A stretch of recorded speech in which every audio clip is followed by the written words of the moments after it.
나는 왜 엄마랑 아빠를 따로 만나지? 사실 궁금하긴 한데 이미 다 지나간 일이고 지금 잘 살고 있으면 되지 않나. 7살 때 연필 깎는 법을 배우고 8살 때 과일 깎는 법을 배우고 11살 때부터 혼자 밥을 해먹긴 했어요. 근데 이거 제가 몰라서 물어본 거예요. 다른 사람들은 아버지가 먼저 하는 거 같아요?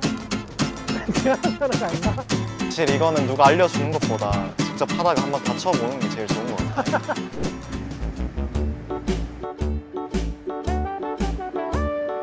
Hickory dickory dock, the mouse ran up the clock. The clock struck one, the mouse ran down. Hickory dickory dock, tick tock, tick tock.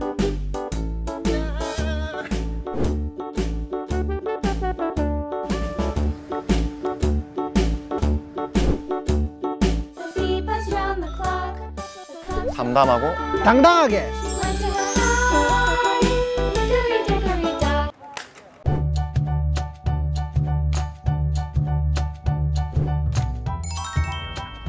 저는 11살에 이혼하셨고 지금 제가 33살이니까 한 22년 정도 됐습니다. 이혼한다는 말을 듣진 않았고 이혼했다라는 말을 들었는데 어린 나이잖아요. 근데 11살이면 근데 그때 제가 딱 먼저 어머니한테 물어봤던 말이 그럼 이제 아빠 안 봐도 되나? 아버지는 계속 폭력을 행사하시고 저는 어린 마음에 그게 거의 트라우마로 남을 정도로 고통스럽고 엄마를 뭔가 지켜줘야겠다라는 생각은 있는데 힘은 없고 맨날 그거 보고 울고 있는데 저는 좀 기뻤던 것 같아요. 사람마다 다르겠지만 차라리 더 행복하게 살 수 있겠다? 제가 기억하기부터 애초에 따로 살고 계셨던 것 같아요. 그래서 저는 이혼했다라는 걸 받아들이기 전에 나는 왜 엄마랑 아빠를 따로 만나지? 솔직히 궁금하긴 한데 이미 다 지나간 일이고 지금 잘 살고 있으면 되지 않나. 제가 중학교 1학년 때 이제 선생님이 저희 부모님 번호를 이렇게 적으라고 하셨는데 저는 이제 엄마 번호만 적고 그냥 그대로 이렇게 냅뒀는데 나중에 선생님이 이걸 칠판에 붙여줄 테니까 잘 적혀 있는지 확인하라고 하시는 거예요. 애들이 갑자기 저를 불러서는 야, 너 혹시 아빠 없냐? 네 칸이 비워져 있는데? 이렇게 물어보는데 그게 이렇게 남한테 까진 게 처음이어서 되게 당황스러웠거든요. 어떻게 잘 넘어가긴 했어요. 다들 어릴 때니까 크게 막 관심은 없었던 것 같고 지금도 그게 막 안 좋은 일이다 라기보다는 그냥 처음이라 당황스러웠다. 저희 때라고 말하니까 좀 이상하긴 한데 저희 때는 그냥 손 들었거든요. 부모님 이혼한 사람 손 들어봐 이러면 이렇게 손 들고 급식비 지원 필요한 애들 손 들어봐 하면 손 들고 우유비 지원 필요한 친구 손 들어봐 하면 손 들고 딱히 부끄러운 건 없었어가지고 그냥 전 다 손 들고 다 받았어요. 첫 학기 시작하면 자기소개서를 쓰고 선생님이 한 명씩 불러서 상담을 해줘요. 가서 이렇게 얘기를 하다가 부모님 인적사항 관련 얘기가 나오면 혹시 따로 살고 계시냐 뭐 이런 걸 물어봐서 선생님은 그렇게 알고 계시는 거고 뭐 지원 같은 게 필요한지는 저를 따로 불러서 이제 말씀해 주시죠. 근데 이제 이렇게 들어보니까 제가 그래도 나름 좋은 시대에 살고 있었구나. 신경 쓰는 게 있어요. 신경 쓰는 게 있다라는 게 공부도 일부러 더 잘하고 제가 초등학교 막 이럴 때는 공부 잘하면 그냥 좋은 착한 애였거든요. 약간 공부 잘한다랑 착하다가 같은 단어였어요. 비행이라고 할 만한 행동들을 오히려 안 하고 왜냐면 어린 나이에도 어느 정도 알겠더라고요. 내가 잘못하면 엄마가 욕먹는다. 이제 요즘은 웹툰에서 그런 대사가 되게 많이 나오죠. 그러니까 드라마나 이런 데서 이제 쟤는 뭐 엄마가 없어서 그래 아빠가 없어서 그래 이런 말이 되게 많이 나오는데 아마 보는 사람도 느끼지 않을까 싶어요. 저거는 그런 말을 하는 애가 나쁜 거다. 그래서 저도 막 거기에 대해서 큰 생각은 안 하는데 이제 그런 거는 있죠. 여기서 조금만 더 실수해도 내가 진짜 어떻게 될지 모른다.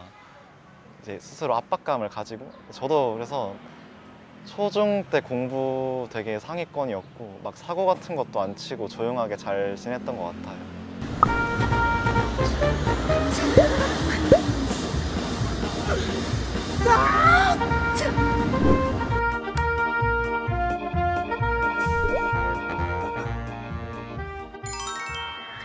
사실 막 이게 수염인가 이런 걸 잘 몰랐는데 친구가 너는 수염 안 깎냐고 하니까 아 이게 수염이었냐고 이제 그걸 듣고 나서 이제 집에 가서 엄마한테 면도 어떻게 하는 거냐고 물어봤는데 사춘기 막 시작하는 큰아들이 수염이 나기 시작하니까 저한테 물어보는 거예요.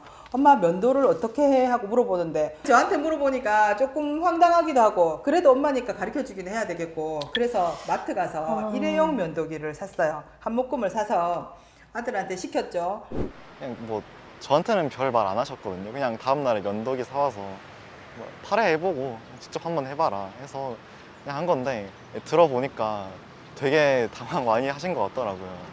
저한테는 티를 그렇게 안 내셨는데 사실 이거는 누가 알려주는 것보다 직접 하다가 한번 다쳐보는 게 제일 좋은 것 같아요. 근데 이거 제가 몰라서 물어본 건데 다른 사람들은 아버지가 면도하는 거 가르쳐줘요? 제가 사는 거 아닌가? 동아나 네가 결혼할 나이쯤 되면 남자가 요리할 줄 모르면 소방 맞는 시대가 올 것이다. 넌 요리를 배워야 된다 해가지고 7살 때 연필 깎는 법을 배우고 8살 때 과일 깎는 법을 배우고 11살 때부터 혼자 밥을 해먹긴 했어요. 저는 초등학교 때 요리를 되게 좋아했거든요. 그래서 불 쓰는 것도 되게 일찍 익히고 저한테 그런 부탁을 많이 하셨어요. 네가 동생 밥 좀 대신 해줘라. 어릴 때부터 약간 불을 쓰게 도와주시긴 했는데 경고를 되게 많이 하셨어요. 네가 잘못 쓰면 진짜 큰일 날 수도 있다라고. 그래서 덕분에 주의 잘하고 있는 것 같고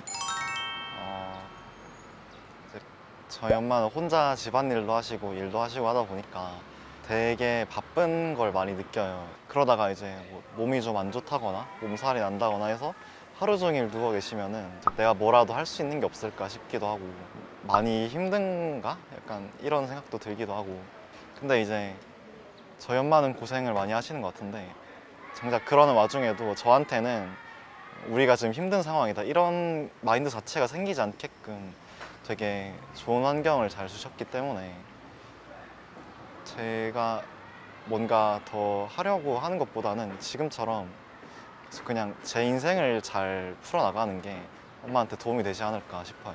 장하네요. 근데 저도 하고 싶은 걸 딱히 못하고 산 기억은 없어요. 그러니까 잠깐의 기억인데 11살 때 딱 이혼을 하시고 그때 잠깐 한 1년 정도 엄청 어려웠거든요. 어머니가 바로 가게를 여시고 이제 장사를 하는데 전 가게 한켠에서 자고 온수가 안 나왔어요. 온수가 안 나오면 아침에 물이 너무 차가운 거예요. 그럼 이제 머리를 안 감고 학교를 많이 갔거든요. 애들이 놀리는 거예요. 동안이는 맨날 머리 안 감고 온다고. 엄마한테 약간 투정을 부렸죠. 맨날 나는 일찍 못 자고 따뜻한 물 안 나오니까 머리도 못 감고 가고 애들 놀리고 학교 가기 싫다 이런 얘기를 하니까 엄마가 울면서 미안하다 그랬거든요. 그때 약간 정신 차렸어요. 엄마가 더 힘든데 내 지금 약간 미쳤구나. 그때 이후로는 딱히 뭔가 엄마의 결정에 대해서 투정을 부리지 않으려고 했던 것 같아요. 네. 10대에 저한테 하고 싶은 말은 네가 뭘 하고 싶은지 조금 더 고민해봐. 나를 찾는 게 좀 많이 늦었던 것 같아요.